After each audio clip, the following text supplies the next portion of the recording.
Salve futequeiro, Rodolfo Gomes na área, hoje aqui para falar a respeito desse clássico carioca que aconteceu aí, diferente, num horário diferente, 11 horas da manhã, no sábado. Muita coisa para falar, porque a gente teve um duelo de duas escolas muito diferentes de treinadores, né? Embora dois caras que sempre se consagraram em seus bons trabalhos por serem muito ofensivos, propõem essa ofensividade em estilos completamente diferentes. E embora um seja muito paparicado pela mídia, imprensa geral, pela maneira como joga, eu consigo compreender isso, a gente pode conversar sobre isso, que é o caso do Fernando Diniz. O outro anda num rumo completamente contrário, rechaçado pela maioria da imprensa, dizendo que ele é ultrapassado, que ele não traz nada absolutamente mais de novo para o futebol, que é o Vanderlei Luxemburgo. E aqui eu acho que esse jogo de hoje mostra um pouquinho do quanto as duas posições extremistas com relação a um técnico, com relação a outro técnico, na minha opinião, estão completamente equivocadas. Por que eu acho que o Fernando Diniz é tão paparicado pela mídia? Porque de fato a gente vive um momento do futebol brasileiro que a grande maioria dos técnicos se apoia no tal do jogo reativo. Que nada mais é do que você fechar a sua casinha, colocar o seu time para jogar no erro do adversário e na base do contra-ataque. E aí quando você coloca duas equipes em campo com essa mesma proposta, vira aquele jogo feio que a gente está tão acostumado aqui dentro do futebol brasileiro, isso independentemente de resultados. Técnicos que tiveram já muitos resultados ao longo dos últimos anos jogam assim, caso de Mano Menezes, por exemplo, caso do Carille do Corinthians. Então, há uma aversão por esse tipo de jogo, eu entendo, e também tem um pouco dessa aversão por esse tipo de jogo. E aí o Fernando Diniz surge numa contramão disso, e é um cara que vem da nova geração, né, muito influenciado ali pelo trabalho do Guardiola, etc e tal, de manutenção de posse de bola. Então, naturalmente, surge, até por conta do discurso dele, uma simpatia muito grande por ele, uma torcida para que dê certo. Em contrapartida, a gente tem um Luxemburgo que até nunca foi esse cara reativo. Pelo contrário, sempre treinou equipes muito ofensivas. Mas tem um discurso que soa às vezes muito arrogante, e isso faz com que grande parte da mídia não torça tanto pelo seu trabalho, e isso influencia até nos próprios comentários dos jornalistas com relação ao trabalho dele. Por exemplo, eu discuto muito o fato de todo mundo falar: mas o Luxemburgo não faz um grande trabalho há muitos anos. Eu posso concordar com isso, mas eu te peço para enumerar os grandes times que o Luxemburgo teve ao longo da última década, os grandes times que ele treinou ao longo da última década. Eu acho que se você desse um time hoje na mão dele competitivo, ele conseguiria fazer um trabalho melhor. Essa é a minha opinião. Todo mundo pode discordar, fique à vontade para comentar a respeito. Acho sim que ele não está mais no auge como ele esteve em outro momento, mas também não acho que ele se tornou um completo lixo por causa disso. Muito pelo contrário, vejo que ele tem ideias de futebol que, embora sejam mais antigas, ainda são muito eficientes. E o jogo de hoje, desse enfrentamento de duas escolas, aí, Fernando Diniz e Luxemburgo, mostra muito isso, porque são dois times que, em seus estilos diferentes de jogo, querem ganhar o jogo. E na minha visão, o time do Luxemburgo hoje demonstrou dentro de campo que queria muito mais ganhar o jogo do que o time do Fernando Diniz. Enquanto o time do Fernando Diniz tem toda aquela preocupação com estética, de sair jogando bonitinho, de tocar bem a bola, de não dar chutão, como se isso fosse o mais importante no futebol, o time do Luxemburgo é um time mais rústico, mas que ao mesmo tempo acelerava na hora que tinha que acelerar, pressionava na frente o time do Fluminense na hora que tinha que pressionar, resolvia rápido as jogadas até achar a finalização. E no primeiro tempo, para mim, mesmo com a vitória parcial do Fluminense àquela altura, o Vasco era infinitamente melhor do que o Fluminense. Era um pecado para mim aquela vitória do Fluminense naquele momento. Então, e aí já havia muita gente analisar com relação aos resultados. A gente tem que também analisar como estão esses times, como esses times são montados hoje, o elenco desses dois times.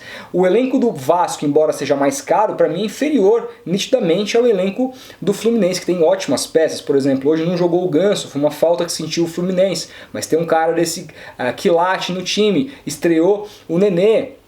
Você tem o Bruno Silva, que estava há pouco tempo aí no Botafogo nas cabeças, depois jogou no Cruzeiro. Você tem um Caio Henrique que é bom lateral, você tem um Gilberto que é bom lateral. Você tem um ataque que é muito promissor com Pedro e João Pedro. Ou seja, um time de boas peças, na minha visão, melhores peças que o time do Vasco. E o Vasco passou por cima desse time do Fluminense com todos os pormenores, né? A vitória foi absolutamente justa. A gente pode discutir no segundo tempo a expulsão do zagueiro do Fluminense que gerou a falta, que o Bruno Cheddar, né, fez o gol. Aliás, o Bruno César fez uma boa partida hoje, mas independentemente de ser expulsão ali, a falta foi falta nítida. E o gol, imagino que não tem nada que ver com a expulsão do zagueiro do Fluminense. Foi um mérito total do meio-campista do Vasco. Então vejo a vitória absolutamente justa e uma demonstração para muita gente da mídia, gente inclusive, que assim, a gente tem que dizer, não é porque a gente discorda do pensamento da maioria que a gente acha que todo mundo não presta. Eu, por exemplo, vários caras que eu admiro muito dão meio que essa letra, de que o Luxemburgo é um cara ultrapassado, de que o Fernando Diniz é um cara que é muito interessante pelo que ele tenta fazer e tal, mas nesse aspecto da opinião deles eu discordo, e é normal, segue o jogo, a discordância é importante, por isso peço para que comente, caso concorde, discorde, deixe sua opinião aí nos comentários, que isso é importante pra gente. Mas hoje no enfrentamento dessas duas escolas me fez ver que o extremismo está muito gigantesco aqui na nossa cobertura esportiva. Acho que o Luxemburgo não é um completo técnico ultrapassado, nem como o Fernando Diniz é a grande salvação do futebol brasileiro. Acho que o Luxemburgo faz um trabalho no Vasco, já se afastou da zona do rebaixamento. A gente comentava em algumas lives depois da rodada, que a gente faz, inclusive amanhã tem, às 9 horas da noite, terminou a rodada, terminou o jogo das 7, já cola pra cá, que a gente vai discutir a rodada inteira. Esse jogo vai passar pelo crivo, obviamente, mas a questão fundamental é que o Luxemburgo, ele propõe uma coisa que é dizer muito de si mesmo. Ele se coloca numa situação de arrogância, e aí ele tem certa birra da imprensa, né? Mas hoje, no jogo de hoje, ele mostrou muitas coisas positivas, coisas que o próprio Fernando Diniz poderia absorver para o seu estilo. E o Fernando Diniz hoje, a gente pode dizer que ele está pressionado. Não sei se em mais uma derrota ele aguenta. E o que eu ia dizer antes é que em várias lives aqui no canal, a gente falava a respeito do Vasco, isso antes do Luxemburgo chegar, e os próprios vascaínos já descrentes com a permanência na primeira divisão. O Vasco estava lá fundado na lanterna naquele momento, e todo mundo, não, já a segunda divisão é uma realidade e tal. E pô, o Vasco é um time grande, você vê os próprios torcedores do time já convencidos que permanecer na Série A vai ser difícil, e aí o Luxemburgo conseguiu resgatar a autoestima desse time. Hoje o São Januário lotado, uma festa tremenda, ele comemorando ali, sabe, com sangue nos olhos para vencer o jogo. Ele demonstrou a vontade de vencer para os jogadores, transpassou isso para os jogadores, também com todo o volume da torcida, depois de uma grande catástrofe que aconteceu semana passada em Porto Alegre. O Vasco foi operado pelo árbitro e pelo seu auxiliar de vídeo numa das... Nossa, foi horrendo o que aconteceu naquele gol do Pikachu, que proporcionou a virada totalmente injusta do Grêmio naquela partida. E o Vasco, depois de uma derrota dessas, depois de sair perdendo no primeiro tempo em casa, com toda a pressão do mundo, conseguiu passar por cima de todos esses problemas, fazendo o que um time de futebol deve fazer, que é buscar o gol do adversário. Não importa como, se você vai através do toque de bola, como o time de Fernando Diniz, do Barroca, por exemplo, se você vai através da pressão, como um time do Filipão, como é o Palmeiras, mas é importante que o time que entre em campo, principalmente jogando em casa, como foi o caso do Vasco hoje, busque o gol. E o Vasco buscou o gol a todo momento.